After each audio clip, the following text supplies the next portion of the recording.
policy aims to drive economic growth, improve service delivery, and create jobs in both the public and private sectors, and will prioritize the needs of our young people. And for the policy to thrive, the government will have to invest in security and public safety measures, including recruiting additional personnel, enhancing street lighting to promote nighttime economic activity.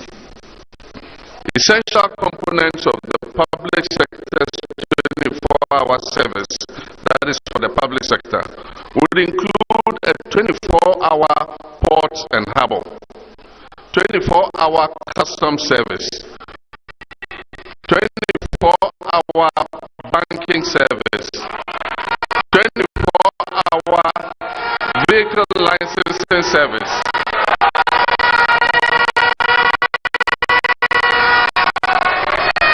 and 24-hour passport services, amongst others. I also intend to incentivize the private sector to operate 24 hours, and targeted sectors in the private sector would include 24-hour agro-processing, 24-hour manufacturing, 24-hour construction, 24-hour sanitation and waste management,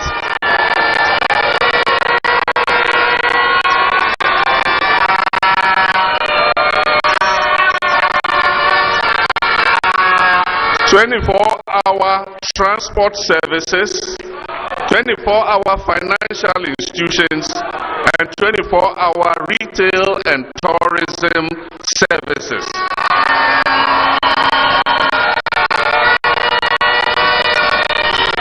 Aside from incentives that will be provided for these businesses that will sign up for the policy, increased demand will be driven by deliberate government procurement of locally made goods, an expanded export drive under the ETLS, which is the ECOWAS Trade Liberalization Scheme, and the African Continental Free Trade Area Agreement. This will absorb the increased supply of goods and services that we do not use locally. These enhancements will create decent, well-paying jobs and training opportunities for you, our vibrant Ghanaian youth. Empowering our youth through digital skills. My younger brothers and sisters, ICT is vital to our 24-hour economic policy.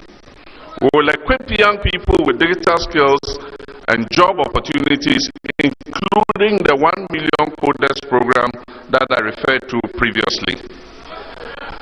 The Accra Digital Center was established under my presidency to facilitate jobs for you, the young people.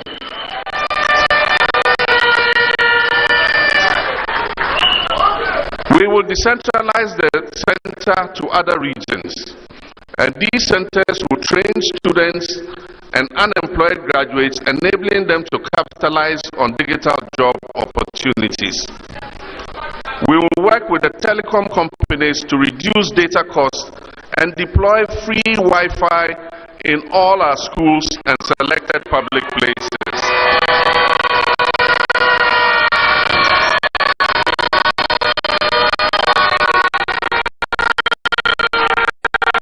And we have the capacity to do this with fiber, with satellite internet. We can provide free Wi-Fi services to all our public institutions.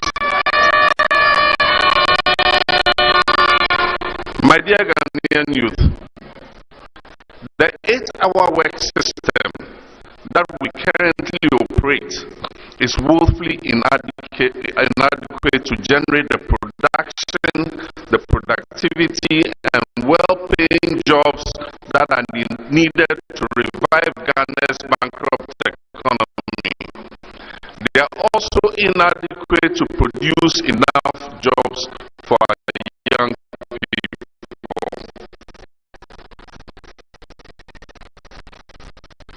As I stated during my John Mahama Live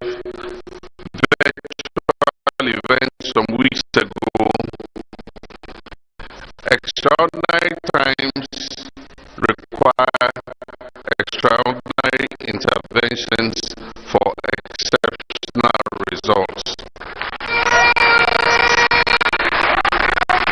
Ghana is experiencing extraordinary hardships, and the youth are also choking under the yoke of these hardships. This being the case, the 24-hour economy initiative is the best and most extraordinary pathway to generating the decent and well-paying jobs that our young people need, the jobs that our young people are waiting for. We will create an enabling environment with deliberate policies for business companies and government institutions to operate 24/7 in a 3-hour shift system to stimulate job creation. I'm determined to provide the necessary incentives such as favorable tax, cheaper and more reliable power in order to encourage this. We'll also provide financial support through the Ghana Exim Bank from our oil revenues and the Women's Development Bank, amongst others. And this is why the Trade Union Congress described the 24-hour economy initiative, and I quote, as a great idea that could be the game changer for youth employment.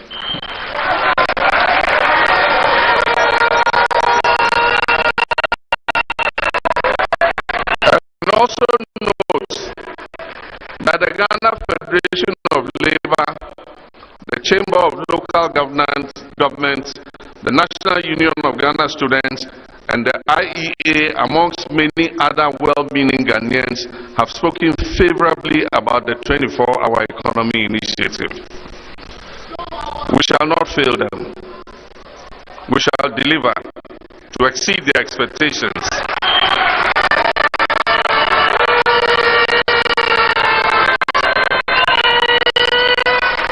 And we will create the jobs that you young people have been waiting for.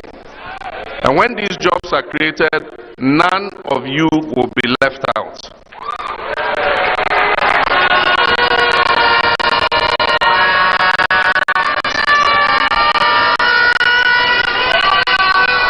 But let me say at this point that before I left office in January 2017, my government, through the NDPC, that's the National Development Planning Commission, had developed the 40-year development plan. And this 40-year development plan had captured the 24-hour economy initiative. So it's not like a new initiative. We had thought about it already in 2017. My children, my young brothers and sisters, elections have consequences. And this is why you must vote wisely for change on December 7th.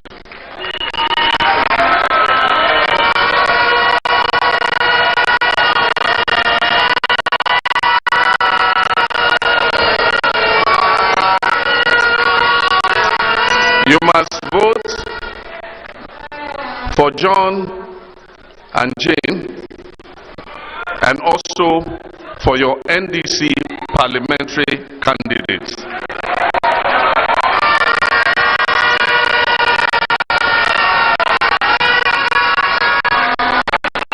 Because we need a healthy majority in Parliament to be able to carry out the programs that are needed to provide jobs to our young people. I'm resolute in my commitment to establish a dedicated ministry for youth development. This ministry will centralize the coordination of youth initiatives in Ghana. It will facilitate job creation. It will promote entrepreneurship. It will provide scholarships and enhance youth participation in decision making, while ensuring the effective implementation of the National Youth Authority Act. Despite various initiatives, a significant gap still exists between the skills offered by educational institutions and the demands of our job market. Only about 10% of our young people receive formal skills training, and thereby hampering their employability and their economic prospects. This current situation is detrimental to innovation and economic growth, and particularly affecting artisans and craftsmen who need access to modern tools and training.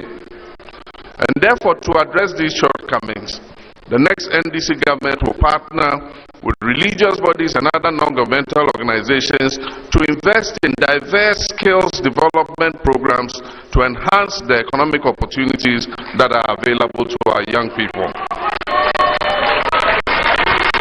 And so, the National Apprenticeship Program, which is NAP, and the expanded TVET centers will provide skills upscaling for youth who do not progress to the tertiary level. Political bias and nepotism have tarnished the recruitment processes within Ghana's security services and our public sector. This undermines trust in public institutions and creates disillusionment amongst our youth. Under my leadership, recruitment will be decentralized to ensure equitable representation of all our citizenry within the security agencies and our public services.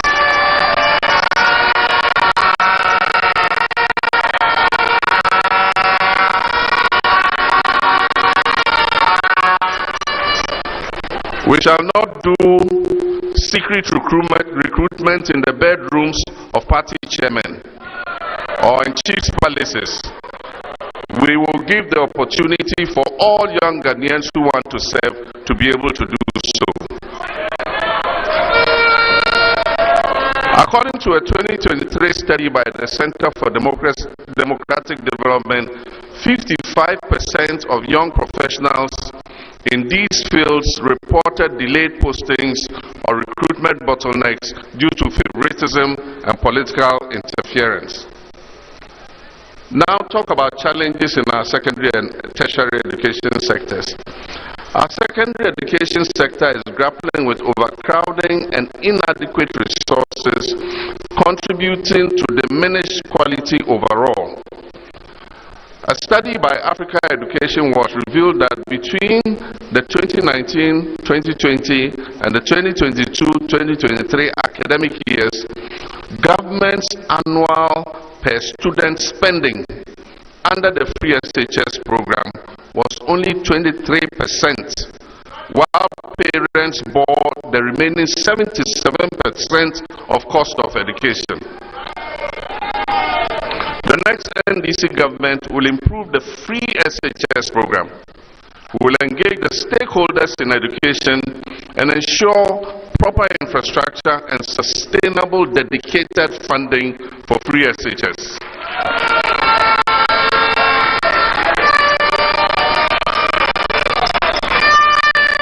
We shall also decentralize the procurement of food and other supplies to the headmasters and school bases in order to improve the quality of food and also boost the local economies in the districts where the schools are located.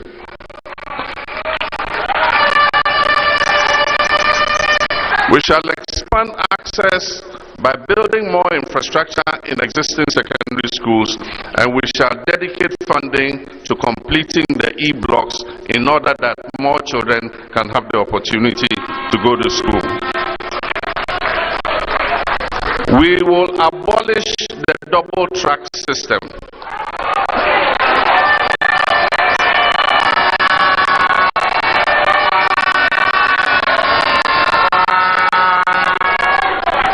So that all our children can go to school at the same time and vacate at the same time.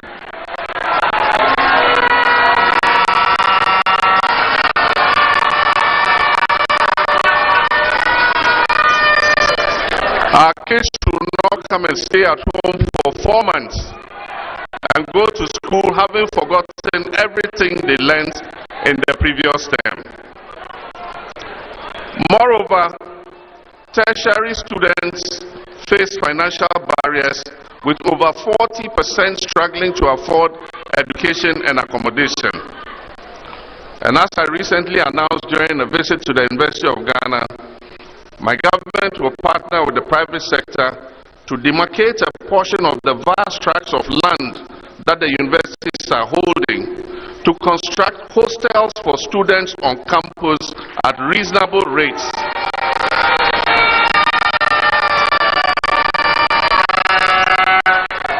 And thereby address the accommodation challenges that students are facing. The professional institutions of architects and engineers will be engaged to provide uniform designs for these hostels and the costing of the hostels that will be built on all campuses, and that will be under our program of a bed for all students to be able to stay on campus. We'll also launch the No Fee Stress initiative, providing fee-paying support to eligible students, especially through the Student Loan Trust Fund. The reintroduction of a quota system has reduced admissions across both nursing and teacher training sectors, restricting entry for many youth who desire to train as teachers and nurses. We deplore the Akufo-Addo-Bawumia administration's practice of opening the recruitment portal only when elections are coming. We will implement a policy of continuous recruitment of teachers and nurses, especially for the underserved areas. The next NDC government pledges to abolish the teacher licensure exam.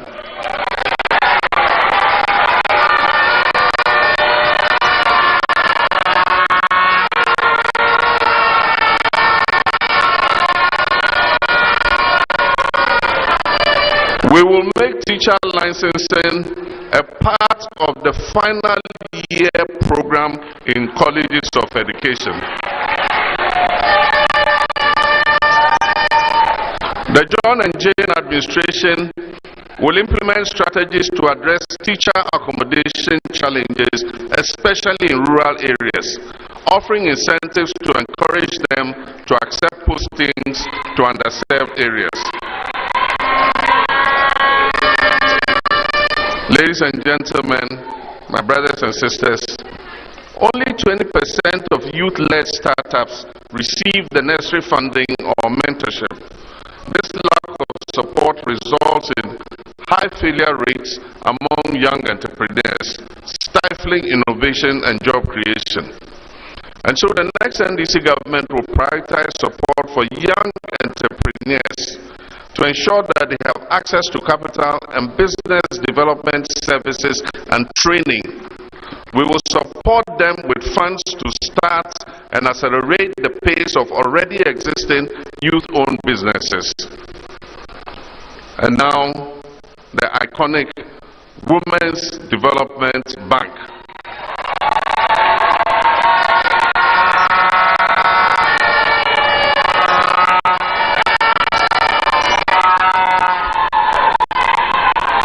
The Women's Development Bank will also help ensure gender equality by providing funds to millions of women across the country. My dear young women, I urge you to take advantage of the prospect that this Women's Bank is going to offer. You can start your small and medium enterprises, and you can be sure that the little capital and credit that you need will be provided. Training will be provided on how to manage your businesses so that you can grow your businesses and create more jobs for yourself and the teeming youth of this country.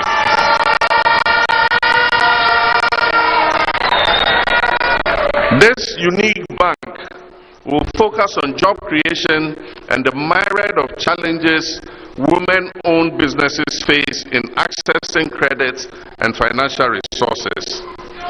The bank will further focus on providing financial services and products that are tailored to the needs of women entrepreneurs and business owners in Ghana. It will train young females and non-graduates in entrepreneurship and finance them to start food and beverage, manufacturing branches, agro-processing, trading and commerce and marketing of various local products. The Women's Bank will be one of the major sources for reducing imports because it will micro-target products that stimulate import substitution. As the Exim Bank promotes exports, the Women's Bank will enhance import substitution. A new crop of youth agribusiness people will be financed and mentored to boost the agro-processing space. We implement a program to supply simple agro-processing equipment and capital to young entrepreneurs to add value to local produce for the domestic market and also for export. Ladies and gentlemen, I've been excited watching and listening to all the presentations that were made here today, because our youth who have spoken here today and made presentations have confirmed that our young people are our future change makers.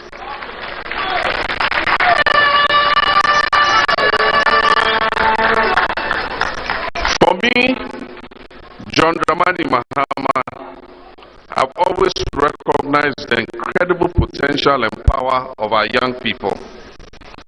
I'll continue to recognize and appreciate the importance of empowering them to help shape a better tomorrow for our country. And in conclusion, my young Ghanaians, dare to dream and dare to achieve.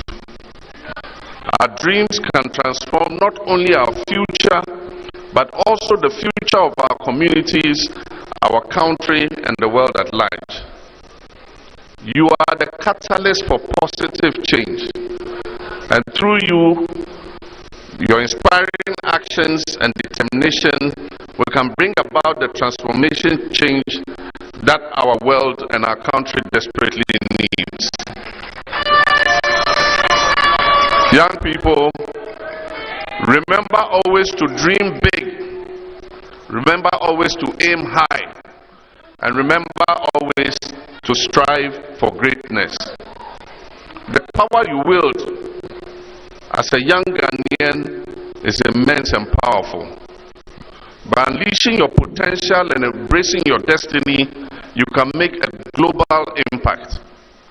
Understand that the future of our nation lies in your hands, and we're committed to supporting you every step of the way in realizing your full potential. Young people are the driving force behind sustainable development, and your voices need to be heard loud and clear. And this is why I've decided, in addition to this function on International Youth Day, to host a Mahama Youth Town Hall meeting later tonight at the Bukom Boxing Arena.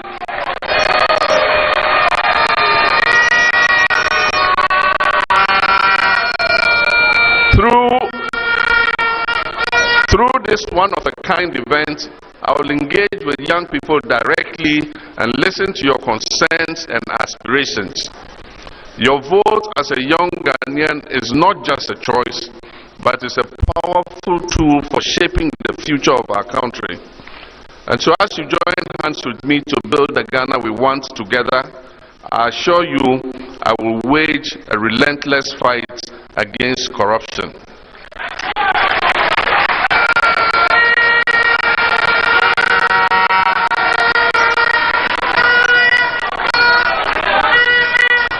I can assure you,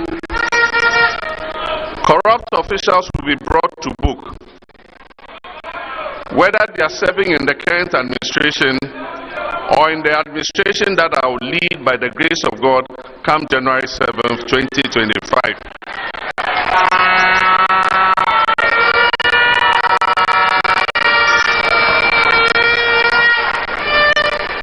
We must take this country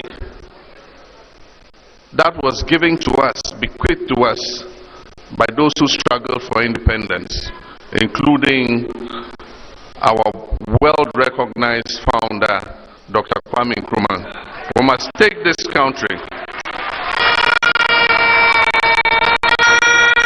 We must take that country, Ghana, back from the small family cabal and open up the opportunities for all our people, irrespective of politics, ethnicity, or religion. You can also be assured that as we have promised, some of the obnoxious taxes that have been imposed on our people and have become a heavy tax burden will be scrapped, including the e-levy.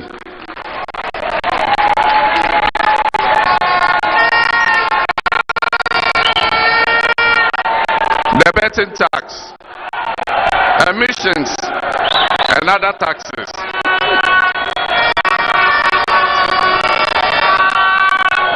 My brothers and sisters, I urge you to stand with us and stand for your dreams and stand for the Ghana we want to build together. Together we can build the Ghana we want, where every young Ghanaian has the opportunity to succeed and not just based on family and relationships. With these policy proposals, I invite you, the youth of Ghana, to partner with me and Nana Jane in our shared commitment to restore the nation's potential for future generations. Together, let us forge a brighter path for Ghana, a nation where the dreams of our youth can flourish. Let us work together towards a future of progress and prosperity for all. And I wish you a happy International Youth Day. And I have the honor